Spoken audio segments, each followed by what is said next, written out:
Okay, good morning students. So today we will start with cell division.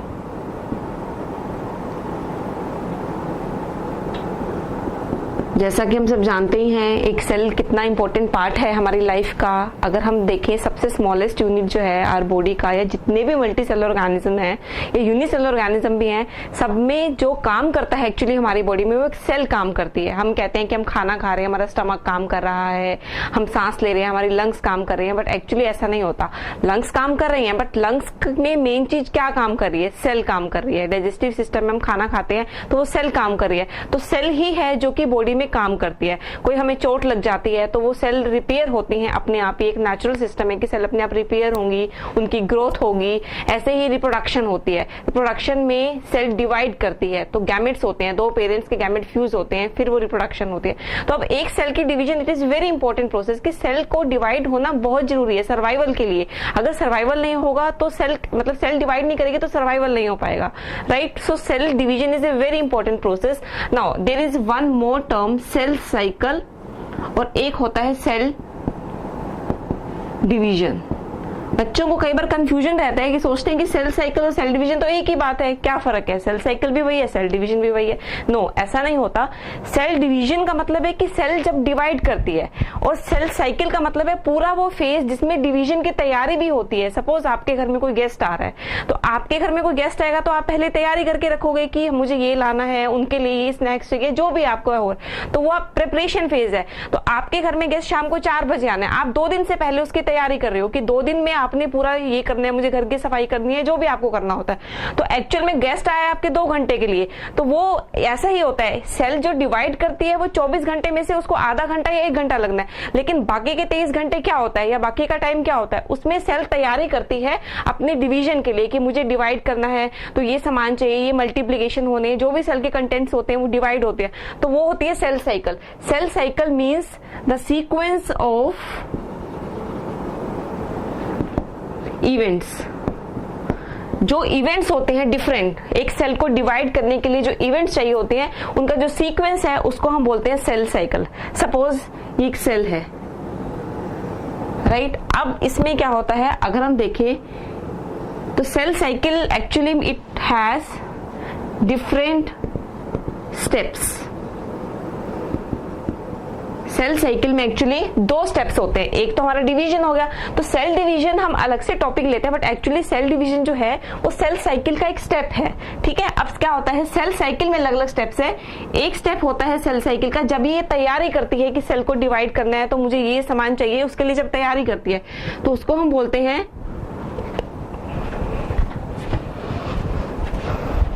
That is known as interphase.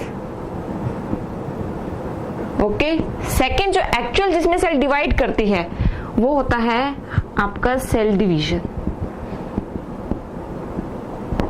ठीक है? Interface का मतलब क्या है?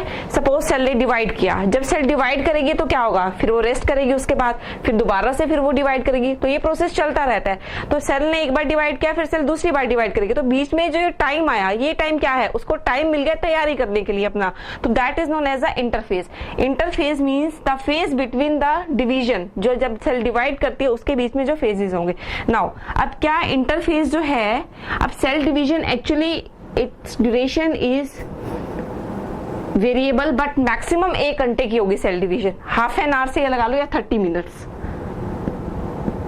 सेल को डिवाइड करने में सिर्फ 30 मिनट या 1 घंटा लगेगा। अब बाकी का टाइम सेल क्या करती है, बाकी का टाइम वो किस फेज में रहेगी? तो वो बाकी का जो भी टाइम है वो इंटरफेज में रहता है। बट इंटरफेज का टाइम भी वेरिएबल होता है, इट इज नॉट फिक्स कि मैं 24 घंटे की ही बात कर रही हूँ।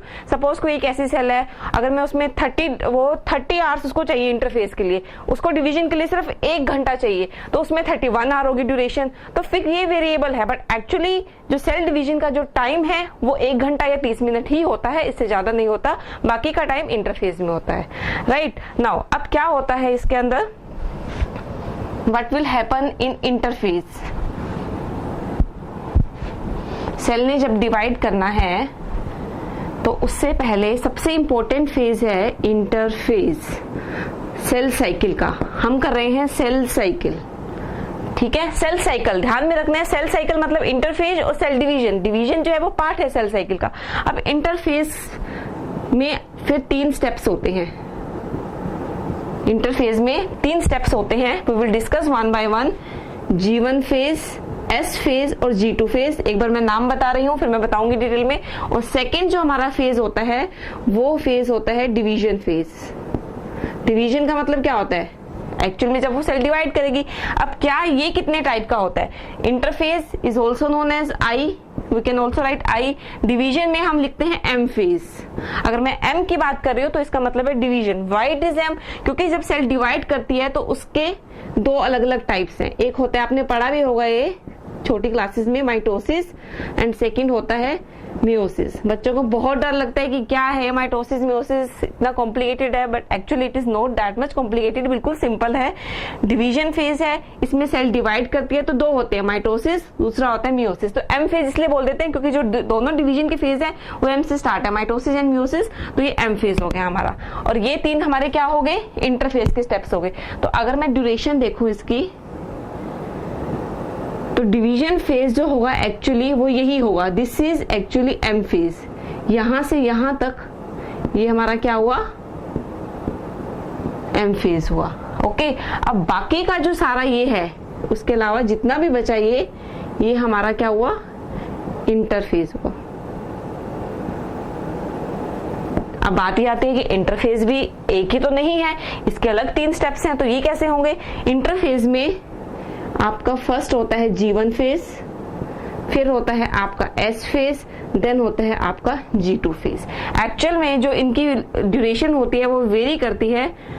इन तीनों में से सबसे जो छोटा होता है वो G2 फेज होता है, जनरल मैं बता रही हूँ। और जो G1 फेज होता है वो, अगर हम 24 आवर्स की बात करें तो जैसे हम ये कह रहे हैं कि इसमें हमारा 30 मिनट्स to 1 आवर, ठीक है, इतना लगता है। अगर मैं G1 की बात करती हूँ, G1 में कितना टाइम लगेगा? तो it actually takes around 10 hours, 10 घंटे इसमें लग जाएंगे। S फेज की बात करूंगी, इसमें कितना टाइम लगेगा? इसमें ऑलमोस्ट इसमें भी 8 आवर्स, 8 to 10 आवर्स लगते हैं, but it will take only 5 hours, ठीक है। और इसमें 30 मिनट तो 1 आवर 24 आवर्स हो गए। जनरल समझाने के लिए आपको 24 घंटे का एग्जांपल है, but it is actually variable. But ये आपको ध्यान में रखना है, G1 फेज जो है सबसे ज्यादा टाइम लेता है, अराउंड 30 to 40% जो है सेल डिवीजन, सेल साइकिल का जो भी ड्यूरेशन होती है उसमें सेल जो है G1 फेज में इतना रहता है। अब ये G1 क्या है, S क्या है, G2 क्या है, ये सिंबल क्यों दिए हमने, ये नाम क्यों दिए, इनका क्या मतलब है? जैसे M का मैंने आपको बता दिया, माइटोसिस मियोसिस है तो इसको M दे दिया। Now we will discuss in detail कि इंटरफेज में क्या होता है, G1 फेज क्या है, S क्या है और G2 क्या है। नाउ फर्स्ट हमारा है G1 फेज। ओके, G1 का मतलब होता है ग्रोथ फेज।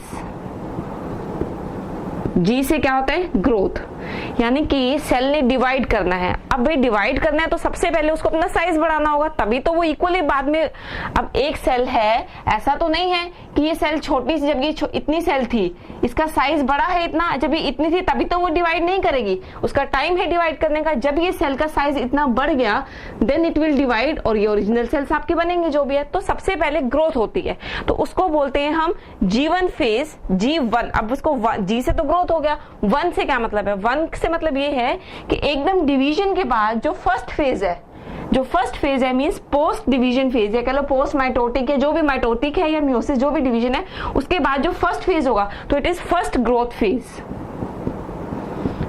राइट। इसको हम एक और चीज, दूसरा है आपका S फेज। इसमें तो सेल का साइज बढ़ जाएगा। G में क्या होगा? सेल का साइज बढ़ेगा। What will be the features of this phase? इसके मेन फीचर्स क्या होंगे? ग्रोथ फेज होगा। इसके अंदर जो भी सेल के अंदर क्या क्या कंपोनेंट्स होते हैं, ये सेल है, इसकी मेम्ब्रेन है, ये न्यूक्लियस है, ये साइटोप्लाज्म है। डीएनए कहाँ पे होता है? न्यूक्लियस के अंदर होता है डीएनए। ओके, अब बात ये है कि जब ये डिवाइड करेगा, मुझे न्यूक्लियस भी उतना ही चाहिए, डीएनए भी उतना ही चाहिए, साइटोप्लाज्म भी उतना चाहिए, सब इक्वल इक्वल होने चाहिए। जब ये डिवाइड करे तो सब इक्वल होना चाहिए। अब ये तो नहीं है ना कि आधा बांट दिया इसने, इसके अंदर जितना भी डीएनए था उसने आधा इसको दे दिया, आधा इसको दे दिया। नो, ऐसा नहीं होगा। इसको डीएनए जितना इसमें शुरू में था उतना ही इनमें होना चाहिए, तो इसको पहले मल्टीप्लाई होना पड़ेगा। डीएनए की सिंथेसिस होगी, नया डीएनए बनेगा, वो किसके अंदर होगा? S phase. एस का मतलब क्या होता है? Synthesis phase. सिंथेसिस मीन्स की बनना, किसका बनना? डीएनए का। सिंथेसिस फेज जब एक्चुअली डीएनए बनता है। ओके, अब उसके बाद थर्ड आता है आपका G2 phase. G2 phase means कि अब जीवन को हमने क्या बोला था, ग्रोथ फेज। एस को बोला था हमने सिंथेसिस फेज। G2 को भी बोल देते हैं हम second phase, second growth phase. It is second growth phase. अच्छा, अब इसका दूसरा नाम क्या है, जीवन का ग्रोथ फेज या सिंथेसिस से पहले है तो we can also name pre synthesis phase, यानी कि सिंथेसिस से पहले जो फेज होगा उसको हम क्या बोलेंगे, जीवन, फिर सिंथेसिस होगी और सेकंड होगा ग्रोथ फेज। अच्छा, अब मैं आपको क्या बता रही थी कि जीवन में क्या क्या हुआ। एक तो सेल का साइज बढ़ेगा, ग्रोथ नाम से क्लियर है। और क्या होगा इसके अंदर, और इसके अंदर जितने भी प्रोटीन्स हैं, जितने भी सारी ऑर्गेनेलीज हैं, उनकी सिंथेसिस होगी। सेल के अंदर जो प्रोटीन्स होते हैं, सभी प्रोटीन्स की जितने भी सारे ऑर्गेनेलीज हैं, दे विल स्टार्ट मल्टीप्लाइंग, वो सब बनने शुरू हो जाएंगे इसके अंदर। ग्रोथ तभी होगी ना जब साइज उसका बढ़ेगा। सेकेंड आता है सिंथेसिस। सिंथेसिस का मतलब है यहाँ पे, अब आप कहोगे कि यहाँ पे भी तो आप सिंथेसिस ही बोल रहे हो कि वो बन रहे हैं, तो नो, वो बन रहे हैं नहीं, वो बन नहीं रहे हैं, उनका साइज बड़ा हो रहा है। लेकिन एस फेज में क्या होता है, सिंथेसिस हो रही है। जो आपका डीएनए है वो डीएनए और बनेगा, क्योंकि डीएनए को यहाँ भी जाना है, डीएनए को यहाँ भी जाना है, तो इसका साइज जितना भी है वो बनेगा, डबल होगा उसको डिवाइड होने के लिए। तो उसको बोलते हैं सिंथेसिस फेज। मीन्स की सिंथेसिस ऑफ, किसकी सिंथेसिस होगी, डीएनए की सिंथेसिस होगी, सिंथेसिस ऑफ डीएनए। अब प्रीवियस क्लासेस में आपने पढ़ा होगा कि डीएनए जब होता है, डीएनए का जो भी स्ट्रक्चर है उसके साथ हमारा एक और चीज होती है, वो होते हैं प्रोटीन्स। कौन से प्रोटीन्स होते हैं अब इसके अंदर, बाकी प्रोटीन्स तो सेल में है ही है, राइबोसोम्स हैं तो प्रोटीन्स में होंगे, बट एक चीज और होती है उसके अंदर, वो होते हैं हिस्टोन प्रोटीन्स। तो हिस्टोन प्रोटीन्स हमारे कहां पे बनेंगे, एस फेज के अंदर। ओके, डीएनए बन गया एस फेज में और हिस्टोन प्रोटीन्स बन गए। थर्ड आपका आता है G2 phase. It is also known as post synthesis phase, क्योंकि ये सिंथेसिस के बाद है। This is also known as post synthesis phase, यानी कि सिंथेसिस जो है वो हो चुकी है, उसके बाद जो फेज है उसको हम बोलते हैं post synthesis phase. Now so it is clear, ये तीनों जो फेज हैं, ये तीनों फेज क्या करते हैं, इंटरफेज। अब एक्चुअली हम क्या कहते हैं कि इंटरफेज जो है that is resting phase. Interphase को हम बोलते हैं रेस्टिंग फेज, कि भैया सेल जब डिवाइड नहीं कर रही है तो क्या कर रही है, वो रेस्ट कर रही है, वो डिवाइड नहीं कर रही है। तो बट एक्चुअली ऐसा तो नहीं हो रहा। आपके घर कोई गेस्ट आ रहे हैं तो आप उस समय काम करते हो, ऐसा तो नहीं है उससे पहले आप तैयारी करके रखते हो, ज्यादा काम तो आप तब करते हो। तो ऐसे ही सेल है वो, ये रेस्टिंग फेज नहीं है। Actually this is very metabolically active phase. This is very important phase and it is very metabolically active. Metabolically active का मतलब है कि जब उसमें मेटाबॉलिज्म बहुत ज्यादा हो रहा है, हर चीज बन रही है, साइज उसका बढ़ रहा है, प्रोटीन्स, ऑर्गेनेली सब कुछ उसके अंदर बन रहा है, तो उसको हम बोलते हैं रेस्टिंग फेज या actually it is metabolically active phase. Clear? So that was all about interphase state. अच्छा, दिस इंटरफेज। अब सबसे इंपॉर्टेंट चीज में क्या है, ये जो आपका मैंने बताया है जीवन फेज। जीवन फेज वो फेज है जिसमें एक्चुअली सेल डिसीजन लेती है कि मुझे डिवाइड होना है या नहीं होना। सारी सेल्स तो हमारी बॉडी में नहीं डिवाइड करती हैं, कुछ एक सेल जो है वो डिवाइड करती है। नाउ ये कौन डिसाइड करेगा अभी सेल ने डिवाइड करना भी है या नहीं करना, ये चीज जो है, ये जो डिसीजन होगा ये कहां पे होगा, जीवन फेज में। Decision of cell division. कुछ सेल्स ऐसे भी हैं जो पूरी लाइफ इसी फेज में रहती हैं, वो कभी डिवाइड नहीं करती हैं, वो इस फेज में रहती है। तो डिसीजन जो है सेल डिवीजन का वो होना है या नहीं होना। अगर सेल ने डिवाइड करना है तो एस फेज भी होगा, G2 फेज भी होगा और फिर आपका सेकंड जो था डिवीजन फेज वो भी होगा। लेकिन अगर सेल को नहीं डिवाइड करना है तो क्या होगा, तो उसका डिसीजन कहां पे लिया जाएगा, जीवन फेज में। तो there are some of the cells, जैसे मैंने आपको यहां बताया ये है, अगर सेल को नहीं डिवाइड करना तो वो एक अलग फेज में चले जाएंगे, उसको हम बोलते हैं G0 फेज। ये क्या होता है, this is also known as quiescent phase. मतलब कि इसमें सेल जो है बिल्कुल डिवाइड नहीं करेगी, सेल अरेस्ट हो गई है। It is the stage where cell arrest means cell will not divide at all. अब कौन सी हमारी बॉडी में ऐसी सेल क्या कोई है जो कभी डिवाइड नहीं करती है? ऐसी सेल हमारी बॉडी में सबसे जो लॉन्गेस्ट सेल है हमारी बॉडी की, वो कौन सी है, न्यूरॉन, या हम इसको बोलते हैं नर्व सेल। ये सबसे लॉन्गेस्ट सेल है हमारी बॉडी की। अब कहते हैं कि बच्चों में जो दिमाग होता है वो 5 साल तक बन जाता है, बाद में नहीं बनता।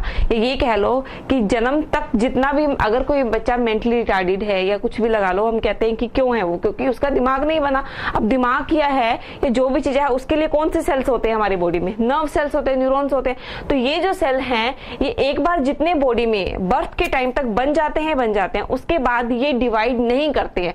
अब ये अगर डिवाइड नहीं करेंगे तो किस फेज में रहेंगे? ये सेल के इस फेज में रहेंगे, क्योंकि इनको कभी भी डिवाइड नहीं करना। अगर इनको डिवाइड करना होगा, बाकी बॉडी की जो सेल्स है हमारी बॉडी, हमें यहाँ चोट लग जाती है, उसके बाद हम देखते हैं कि अपने आप हमारी सेल्स है वो स्किन वापस से हो गई, रिन्यू हो गई है, ठीक हो गया। वो अपने आप कैसे ठीक होती है? वो नेचुरल सिस्टम है, अपने आप सेल्स डिवाइड करती हैं और वो उसको रिकवर कर लेती है, तो रिपेयर होता है सेल्स का। ये सब सेल डिवीजन है, वो सेल डिवीजन का ही रिजल्ट है। ओके, सो कुछ सेल्स होती हैं जो नहीं डिवाइड करती हैं, वो हमेशा किस फेज में रहती हैं? G0 या क्विसेंट फेज। सेल अरेस्ट हो जाएगी स्टेज पे, वो डिवाइड नहीं करेगी। ओके, तो that was all about the interphase stage. इसकी ड्यूरेशन आपको पता होनी चाहिए कि 10 आवर्स सबसे ज्यादा होता है, फिर अराउंड 8 to 10 इसमें हो जाएगा, और इसमें कम होता है G2 फेज। G2 फेज में अब क्या हुआ? इसमें सेल का साइज बढ़ गया, इसमें डीएनए की सिंथेसिस होगी। G2 में क्या हुआ? G2 में तो कुछ बचा ही नहीं होने के लिए, सब कुछ तो इन दोनों में होगा। G2 के अंदर क्या होता है एक्चुअली, जो थोड़े बहुत फिर बाद में प्रोटीन्स हैं और जो कुछ ऑर्गेनेलीज हैं, organelles in the cells like chloroplast and mitochondria, ये जो organelles हैं और इसके अलावा और कुछ एक जो प्रोटीन्स हैं, they will start dividing। Dividing का मतलब है कि वो ऐसे फेज में आ जाएंगे कि भाई अब हमें बिल्कुल रेडी है हम डिवीजन के लिए, कि नेक्स्ट जो हमारा स्टेप है वो क्या है? डिवीजन है। अब हमें, जैसे आप एग्जाम देने जाते हो, आपका पेपर का टाइम 9 बजे है, अभी 9 बजे मेरा पेपर शुरू होना है, उससे पहले आप फटाफट पढ़ रहे होते हो कि देख लें एक बार, क्योंकि नेक्स्ट हमारा स्टेप है एकदम से जाना है हमने। ऐसे ही नेक्स्ट स्टेप है उसको, सेल को डिवाइड करना है। तो finally cell will prepare itself, अपने आप को फाइनल जो तैयार करती है वो किस फेज में करती है? वो G2 फेज में करती है। ठीक है, नेक्स्ट हम करते हैं सेकेंड फेज। क्या था हमारा? इंटरफेज हो गया। सेकेंड फेज था हमारा M phase. M phase means की division phase. M phase means division phase. अब बात आती है एक्चुअल जो हम काम कर रहे हैं सेल डिवीजन का, वो ये है। तो सेल साइकिल होता है जो सीक्वेंस ऑफ इवेंट्स, जो इवेंट्स है वो सेल साइकिल है, और एक्चुअली जो सेल डिवाइड करती है वो होता है आपका डिवीजन फेज या M फेज। अब ये 2 टाइप्स का होता है, एक होता है इसमें माइटोसिस और सेकंड होता है मियोसिस। अब ये 2 टाइप की डिवीजन है। नाउ हमें पता है हमारी बॉडी के अंदर कितने क्रोमोसोम नंबर है। अगर हम अपनी बात करते हैं, ह्यूमन बींग्स की बात करते हैं, तो कितना क्रोमोसोम, हमारी कॉम्पोजिशन क्या है, क्रोमोसोम नंबर कितने हैं हमारे? क्रोमोसोम कहाँ होते हैं? न्यूक्लियस के अंदर। ये है हमारा न्यूक्लियस, ये डीएनए, इसके ऊपर क्रोमोसोम्स है। तो what is the chromosome number of human? हमारी बॉडी में क्रोमोसोम नंबर कितने हैं? अगर मैं 2n लिखती हूँ, 2n मतलब डिप्लॉयड, n का मतलब है 23 वैल्यू है, तो क्रोमोसोम नंबर हमारी बॉडी में 46, या मैं कहूंगी 23 पेयर्स, एक ही बात है। या मैं कहूंगी कितने क्रोमोसोम है? 46 है क्रोमोसोम नंबर। अच्छा, अब एक सेल के अंदर इतने क्रोमोसोम हैं, ये कॉम्पोजिशन है इसकी, तो कैसे माइटोसिस होती है, कैसे मियोसिस होती है? माइटोसिस का मतलब है ये एक सेल है, जब ये डिवाइड करेगी तो ये 2 सेल बनाएगी, और इसमें जितने क्रोमोसोम हैं उतने ही क्रोमोसोम इसके अंदर होंगे, कुछ कम नहीं होगा, कुछ बढ़ेगा नहीं। जैसे इसमें मैंने आपको कितने क्रोमोसोम नंबर बताए हैं? 23 पेयर्स। मींस की डिप्लॉयड की अगर मैं बात करती हूँ 23 पेयर्स या 46। एन का मतलब कितना है? 23। अगर 2 लिख दिया, 2 का मतलब होता है diploid. 2n means diploid and n means haploid, आधा। इसका हैप्लॉइड का मतलब आधा, और वो एग्जैक्टली डबल हो गया। अच्छा, अब इसमें भी कितने हैं? 23 पेयर्स हैं या 46 क्रोमोसोम्स हैं। अब जब ये डिवाइड करेगी, अब डिवीजन है तो सेल 1 सेल 2 में तो डिवाइड करेगी। अब जब ये डिवाइड करेगी तो इसके कितने क्रोमोसोम होंगे? इसमें भी जितने क्रोमोसोम इतने डिप्लॉयड है, तो ये भी डिप्लॉयड ही होगा। ये भी डिप्लॉयड था हमारा। कोई चेंज आया डॉटर सेल्स में? ये पेरेंट सेल है जो डिवाइड करती है, जो रिजल्टेंट सेल्स होते हैं वो डॉटर सेल्स होते हैं। तो कोई चेंज आया? कोई चेंज नहीं आया, वही का वही रहा। तो दैट्स वाई माइटोसिस का दूसरा नाम है इक्वेशनल डिवीजन। इक्वेशनल डिवीजन का मतलब क्या होता है? जब इक्वल है क्रोमोसोम नंबर, जितने पेरेंट में थे उतने ही आपके डॉटर सेल्स में है, when chromosome number will be equal, तो उसको हम क्या बोलते हैं? इक्वेशनल डिवीजन है वो। ठीक है, आगे आ जाओ आप। मियोसिस, मियोसिस को हम बोलते हैं, this is known as reductional division. उसके बाद हम डिटेल में करेंगे, माइटोसिस करेंगे, मियोसिस करेंगे, बट जस्ट मैं आपको सिर्फ ये बता रही हूँ कि माइटोसिस का मतलब है इक्वेशनल डिवीजन, कि जब जितने सेल में क्रोमोसोम नंबर है, जितनी कॉम्पोजिशन है, उतनी ही डॉटर सेल में होगी। अब ये कहाँ होती है माइटोसिस? हमारी बॉडी में अगर हम देखें तो सेल डिवाइड कर रही है, सेल से बनी हमारी बॉडी, या किसी भी ऑर्गेनिज्म में कहाँ पे होती है ये माइटोसिस? हमारी बॉडी में चाहे डिप्लॉइड सेल्स हैं चाहे हैप्लॉइड सेल्स हैं, ये सभी में होती है। स्पेशली जो सोमैटिक सेल्स होते हैं, मींस की जो रिप्रोडक्शन होती है जिन सेल्स में, उनके अंदर क्या होती है? मियोसिस होती है, क्योंकि उनमें दो गैमेट्स को फ्यूज करना होता है, तो हाफ हाफ होंगे तभी वो डबल बन जाएंगे। अब मियोसिस में क्या होता है? ये होता है रिडक्शनल डिवीजन। रिडक्शनल का मतलब क्या होता है? हाफ हो जाना। नाउ इसके अंदर क्या होगा? सपोज ये एक सेल है, मियोसिस की बात कर रही हूं मैं, मियोसिस में ये सेल है, इसमें क्रोमोसोम नंबर हमारे डिप्लॉयड है, इसमें जो दो सेल्स बनेंगी। अच्छा, अब सबसे इंपॉर्टेंट बात, माइटोसिस हमारी एक ही स्टेप में हो जाती है, मियोसिस हमारी दो स्टेप्स में होती है। तो इसको हम बोलते हैं मियोसिस 1 और दूसरा हम बोलते हैं मियोसिस 2। माइटोसिस में कुछ 1-2 नहीं है, सिंपल माइटोसिस है, शुरू हुई और डिवाइड हो जाएगी, जो डिफरेंट स्टेप्स हैं उसके। मियोसिस में हमारे दो स्टेप्स होते हैं, मियोसिस 1 एंड मियोसिस 2। नाउ ये हम डिटेल में करेंगे, बट जनरली क्या होता है? मियोसिस का मतलब रिडक्शनल डिवीजन। ये क्रोमोसोम नंबर है हमारे डबल, और यहाँ पे क्रोमोसोम नंबर हमारे क्या हो गए? हाफ हो गए। ठीक है, अब डबल थे, यहाँ से डिप्लॉयड थे, हैप्लॉयड हो गए। तो इस टाइप को हम कौन सी डिवीजन बोलेंगे? फिर रिडक्शनल डिवीजन, क्योंकि हमारे क्रोमोसोम नंबर डबल से एग्जैक्टली क्या हो गए? हाफ हो गए। तो ये होगी रिडक्शनल डिवीजन, और ये क्या हो गया? आपकी माइटोसिस। इसको बोलते हैं इक्वेशनल डिवीजन, और इसके अंदर क्या होगा? इक्वल रहेंगे क्रोमोसोम नंबर। तो इस बेसिस पे नाम दिए हुए हैं। तो मियोसिस को हम रिडक्शनल डिवीजन भी बोलते हैं। इसके अलावा हम क्या कहते हैं? मियोसिस कहाँ पे होती है? हमारी बॉडी में चाहे सेल्स हैप्लॉयड है चाहे डिप्लॉयड है, माइटोसिस तो होगी होगी, लेकिन मियोसिस सिर्फ हमारी बॉडी के अंदर कहां पे होगी? Only in diploid cells. क्योंकि जो ऑलरेडी हैप्लॉयड है, सपोज ये ऑलरेडी हैप्लॉयड है, इसमें 23 ही क्रोमोसोम नंबर है, तो ये तो फिर हाफ हाफ हो गया ना इसका, तो वो तो नहीं हो पाएगा पॉसिबल। तो 46 होने ही चाहिए, तभी 23 होंगे। और ये सिर्फ कब होंगे? गैमेट्स के अंदर। जैसे मेल गैमेट है, फीमेल गैमेट है, जब रिप्रोडक्शन होती है दोनों फ्यूज होते हैं, तो मेल गैमेट के अंदर भी 23 है, फीमेल के अंदर भी 23 है। तो एज ए रिजल्ट जो बच्चा होगा, जो जाइगोट होगा, उसके अंदर कितने क्रोमोसोम होंगे? 46 हमारी बॉडी में है, तो उसमें होती है सिर्फ मियोसिस। ओके, अब हम थोड़ा सा बताते हैं, इस डिटेल में करेंगे माइटोसिस। माइटोसिस मींस, अब माइटो का मतलब क्या है एक्चुअली? किसने भी ये नाम रखा, ये जो डिवीजन हुई इसकी, जिसने भी नाम रखे साइंटिस्ट ने, तो प्लांट सेल्स में अलग डिवीजन का मेथड होता है, एनिमल सेल्स में अलग मेथड होता है डिवीजन का। तो उसमें डिफरेंसेस भी मैं बताऊंगी आपको, बट सबसे पहले हमें ये पता होना चाहिए कि माइटोसिस एक्चुअली है क्या। तो माइटोसिस डिफरेंट साइंटिस्ट ने दी थी ये प्लांट, उसमें सेल्स में, और डिफरेंट साइंटिस्ट ने दी थी एनिमल सेल्स ने। तो माइटो का ग्रीक मीनिंग क्या है? इसका मतलब है थ्रेड। थ्रेड क्या होता है? थ्रेड का मतलब है कि जो हमारे क्रोमोसोम है वो धागे ही तो हैं एक तरह से, उसको अगर हम करते हैं इंटरफेज में, वो रेस्टिंग स्टेज में होते हैं, जब वो ऐसे नेटवर्क में होते हैं उसके बाद क्रोमोसोम्स बनते हैं। तो माइटो मीन्स थ्रेड। तो माइटोसिस मीन्स आपका डिवीजन के स्टेप्स। अब सबसे इंपॉर्टेंट चीज, सेल के अंदर दो चीजें हैं, न्यूक्लियस है और साइटोप्लाज्म है। अब न्यूक्लियस को भी डिवाइड करना है, और किसको डिवाइड करना है? साइटोप्लाज्म को भी डिवाइड करना है।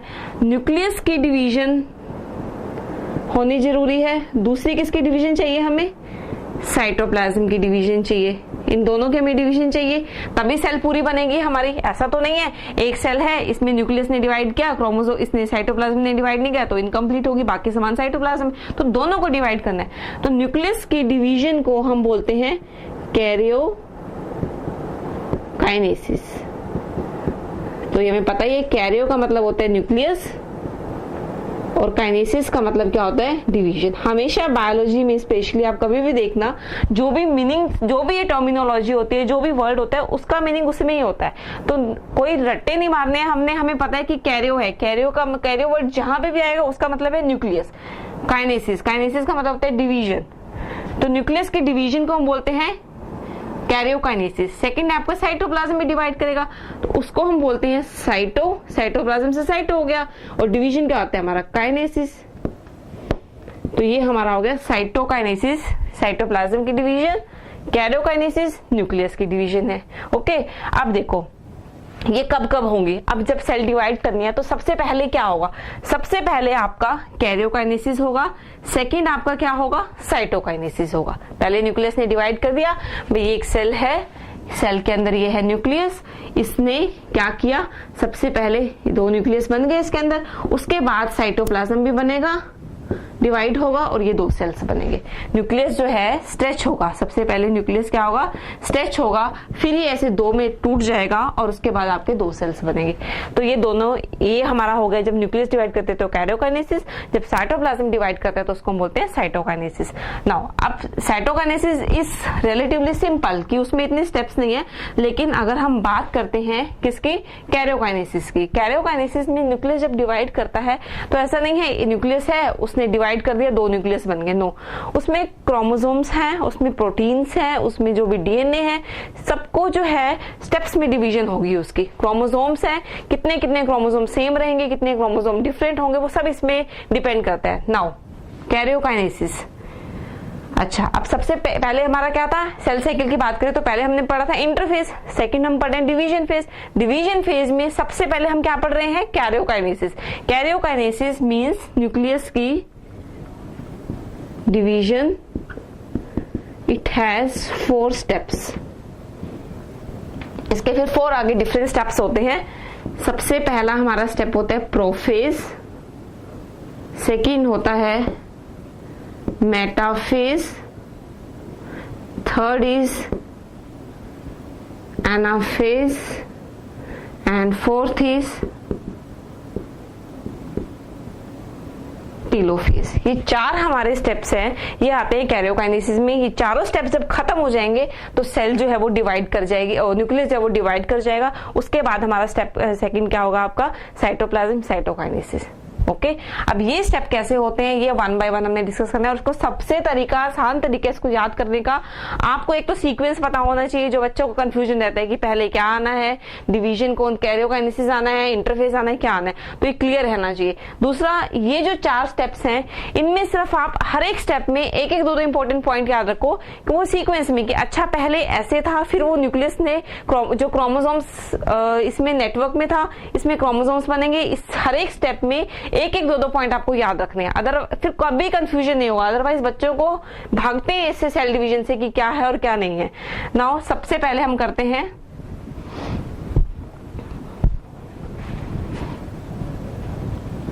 First is karyokinesis. कैरियोकाइनेसिस मतलब सबसे हम करें माइटोसिस। ओके, माइटोसिस का मतलब बताया ही आपको मैंने क्या होता है। माइटोसिस का मतलब क्या है, इक्वेशनल डिवीजन। ठीक है, इक्वेशनल डिवीजन है, और इसमें हम माइटोसिस में हमारा फर्स्ट स्टेप क्या है, कैरियोकाइनेसिस।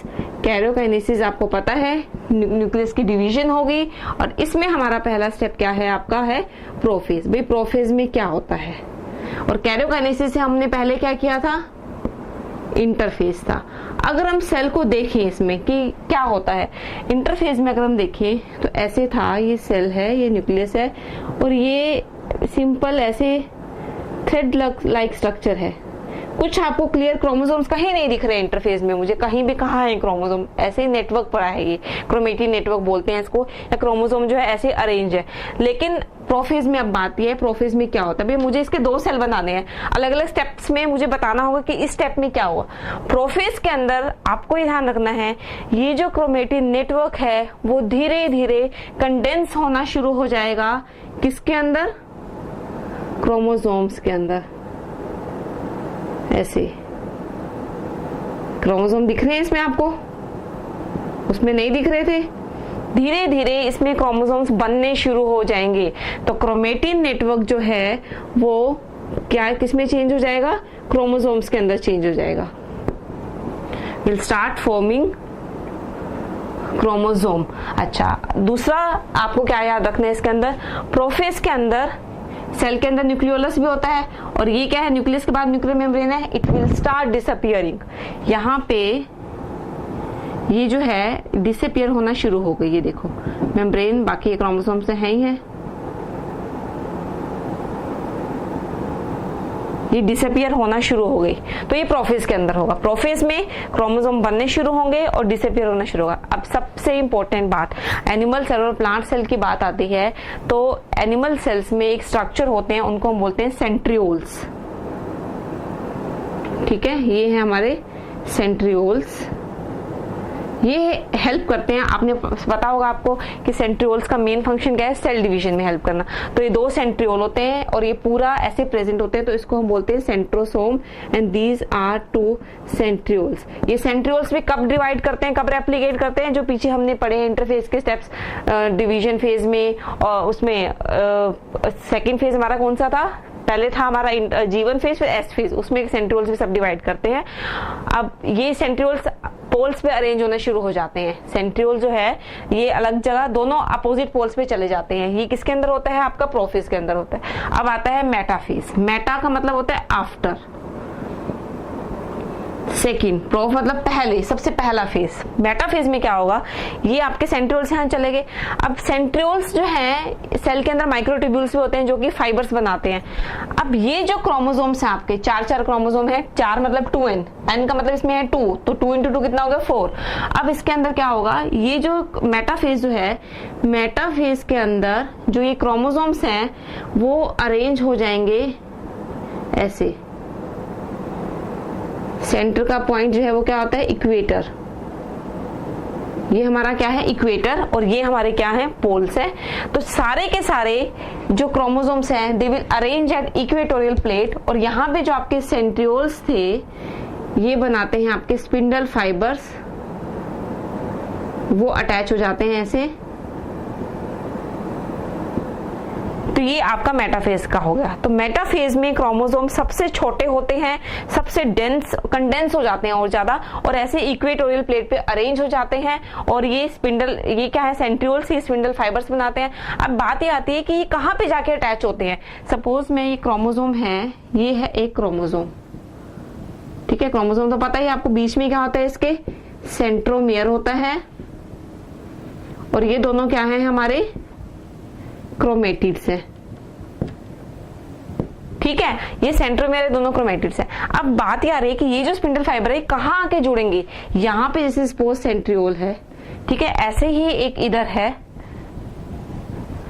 ऐसे ही यहाँ पे है, ये कहाँ आके जुड़ेंगे, ये जो जुड़ेंगे आके यहाँ पे एक रीजन होता है सेंट्रो, इसके इधर, this region is known as kinetochore. Kinetochore पे आके ये जुड़ जाते हैं सारे के सारे spindle fibres. They attach to a structure known as kinetochore just around the centromere. तो ये सारे के सारे वहां जुड़ रहे हैं। तो अगर हमने बेस्ट स्टडी करना है क्रोमोसोम्स को कि किस डिवीजन में मुझे कैसे वो डिवाइड कर रहे हैं, तो सबसे ज्यादा मैं कहां पे स्टडी करूंगी, मेटाफेज के अंदर। It is the phase where chromosomes can be studied very best, means कि अच्छे से मुझे उनकी शेप साइज पता चल जाएगा। अब आ जाओ तीसरे स्टेप पे। तीसरा स्टेप हमारा क्या है, एनाफेज। एना मतलब आना, आना मतलब चलना, मूव करना। इसमें क्या होगा, ये आपके जो है, ये क्या है, आपके क्रोमोसोम्स हैं। ये क्रोमोसोम्स में जो सेंट्रोमियर आपका वो टूट जाएगा बीच में से। जब ये सेंट्रोमियर टूट जाएगा तो क्या होगा, ये है आपका, और ये आपका न्यूक्लियर मेम्ब्रेन तो नहीं है इसमें, इसके अंदर क्या होगा, ये सेंट्रोमियर ऐसे टूट गया। ये क्रोमोसोम में क्रोमेटिड्स हो गए। ये यहाँ पे आपका क्या है, सेंट्रोसोम था, और ये आपके स्पिंडल फाइबर से अटैच है ही है। यहाँ पे भी ये आपका सेंट्रोमियर बीच में से टूट गया। अब बीच में से जब सेंट्रोमियर टूट गया तो एक क्रोमोसोम अलग हो गया। जैसे ये क्रोमोसोम था, ये इसके क्रोमेटिड्स हैं, ये यहां से गया टूट, अब ये यहां से टूट गया तो इसके क्या बन गए, 2 पार्ट बन गए।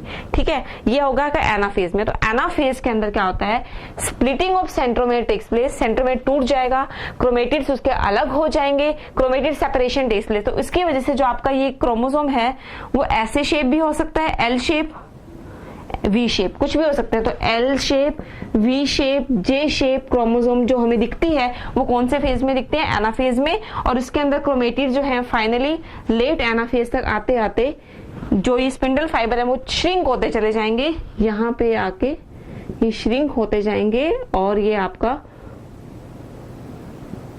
और पास आ जाएंगे। इनके बीच में जो डिस्टेंस है, ये देखो ये फाइबर्स जो हैं, जो आपको यहाँ पे बड़े बड़े दिख रहे थे, यहाँ पे ये फाइबर्स जो हैं वो आपके छोटे हो गए फाइबर्स। तो इसके अंदर क्या है, श्रिंक हो गए। और फाइनली हमारा लास्ट स्टेप क्या है, telophase. Telophase it is exactly opposite of पहला जो हमारा फेज था प्रोफेज, उसका बिल्कुल उल्टा है। जो उसमें हुआ था इसका उल्टा कर लो। उसमें क्या था, न्यूक्लियर मेम्ब्रेन खत्म हो रही थी, इसके अंदर न्यूक्लियर मेम्ब्रेन बननी शुरू हो जाएगी। जैसे ये था, ये अभी तक हमने लास्ट स्टेप हमारा ये है। नाउ क्या होगा इसके अंदर, यहाँ पे आपका था सेंट्रोसोम और ये हमारे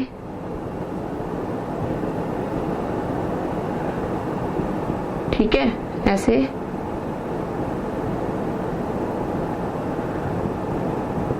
नाउ यहाँ पे आपका अल्टीमेटली क्या है, ये इस पे बनना शुरू हो जाएगा। इसमें साइटोकाइनेसिस भी मैं दिखा रही हूँ। तो फाइनली सेल्स में इसके अंदर वही के क्रोमोसोम सब कुछ आ जाएगा और ये आपके 2 सेल्स ऐसे डिवाइड होके बन जाएंगे। इस स्टेज में टीलोफेज में क्या होता है, ये जो है बिल्कुल अपोजिट है किसका, प्रोफेज का। प्रोफेज में न्यूक्लियोलस भी खत्म हो रहा था, न्यूक्लियर मेम्ब्रेन भी खत्म हो रही थी, लेकिन टीलोफेज के अंदर दोनों बनने शुरू हो जाएंगे। Nuclear membrane will start appearing, वो हो जाएगा टीलोफेज में, न्यूक्लियर मेम्ब्रेन बनेगी और प्लस में क्या होगा इसके अंदर इसके न्यूक्लियोलस जो है that will also start appearing. और इसके अंदर मैंने आपको एक चीज और भी दिखा दी है, साइटोकाइनेसिस। साइटोकाइनेसिस क्या होता है, साइटोकाइनेसिस मींस कि सेल जब फाइनली साइटोप्लाज्म डिवाइड करेगा तो वो थोड़ा सा डिफरेंट है प्लांट सेल्स में और एनिमल सेल्स में, कि थोड़ा सा साइटोकाइनेसिस का मेथड डिफरेंट है। वो मैं नेक्स्ट क्लास में आपसे डिस्कस करूंगी। लेकिन यहां तक आपको क्लियर हो जाना चाहिए कि हमने फर्स्ट स्टेप किया है कैरियोकाइनेसिस, इसके बाद जो हमारा क्या है साइटोकाइनेसिस। इसमें सिर्फ आपको इतना पता होना चाहिए कि साइटोकाइनेसिस, साइटोप्लाज्म भी डिवाइड हो गया हमारा, डिवीजन ऑफ साइटोप्लाज्म। और जब साइटोप्लाज्म डिवाइड हो गया तो रिजल्टेंटली एक सेल से मैंने शुरू किया था और मुझे 2 सेल्स मिल गए। जितने क्रोमोसोम नंबर इतने थे उतने ही क्रोमोसोम नंबर इसमें है। तो फाइनली मुझे जो है एक सेल से 2 सेल्स मिल गई। तो ये हमारा हो गया क्या, माइटोसिस। माइटोसिस में हमारा क्या हुआ, कैरियोकाइनेसिस पहले और साइटोकाइनेसिस। इसके 2 मेथड है, प्लांट सेल्स में अलग मेथड है, एनिमल सेल्स में अलग मेथड है। बेसिकली क्या मेथड है इसमें, प्लांट सेल्स के अंदर बीच में से बनती है मेम्ब्रेन जब होते हैं। एनिमल सेल्स में देखो, एनिमल सेल्स में जो मेम्ब्रेन बनेगी वो यहां से बनेगी, from outer to inner, right. Plant cells में अपोजिट होती है, अंदर से बाहर की तरफ मेम्ब्रेन बनती है। वो डिटेल में मैं आपको नेक्स्ट क्लास में बताऊंगी, बट इतना आपको पता होना चाहिए कि सेल की जो डिवीजन है वो प्लांट सेल्स में और एनिमल सेल्स में थोड़ी सी डिफरेंट होती है साइटोप्लाज्म की। Cyto means cytoplasm. तो उसके अंदर ये हमने एनिमल सेल्स की बात की है, क्योंकि प्लांट सेल्स में सेंट्रियोल्स भी नहीं होते हैं, क्योंकि प्लांट सेल्स के अंदर तो अब सेल डिवीजन कैसे होगी उसमें अगर सेंट्रियोल्स नहीं है। उसके अंदर स्पिंडल फाइबर्स ऐसे नहीं बनते हैं, उसके अंदर एनेस्ट्रल होता है। एनेस्ट्रल मतलब कि उसमें जो स्पिंडल फाइबर्स तो बनते हैं, माइक्रोट्यूब्यूल्स फाइबर्स बनाते हैं, बट सेंट्रियोल्स नहीं होते हैं। तो वो हम नेक्स्ट उसमें करेंगे। अभी आप सिर्फ इतना करेंगे कि let us revise for 2 minutes. अभी हमने कितना किया है, हमने किया है सेल साइकिल। सेल साइकिल में आपको मैंने बताया है सेल डिवीजन और interphase, G1 phase, S phase, G2 phase, M phase, right. ये 4 स्टेप्स कर रहे हैं हमने सेल साइकिल के अंदर। ये मैं बात कर रही हूँ सेल साइकिल की। सेल साइकिल में ये जो तीनों फेज हैं ये क्या होते हैं, इंटरफेज। और एम फेज में मैंने आपको बताया है 2 होते हैं, माइटोसिस और मियोसिस, ठीक है, माइटोसिस और मियोसिस। माइटोसिस में आपके क्रोमोसोम नंबर इक्वल रहते हैं, इसमें हाफ हो जाते हैं और ये इंटरफेस के फेजेस हैं। और माइटोसिस में या मियोसिस कुछ भी हो, इसके फिर आगे 2 स्टेप्स हैं, karyokinesis and second is cytokinesis. Karyokinesis में न्यूक्लियस की डिवीजन होती है। ठीक है, न्यूक्लियस की डिवीजन है तो 4 स्टेप्स में है, prophase, metaphase, anaphase and telophase. इसमें आपकी साइटोप्लाज्म की डिवीजन होती है। ठीक है, तो that was all about mitosis and next class में साइटोकाइनेसिस एंड मियोसिस स्टडी करेंगे। Thank you.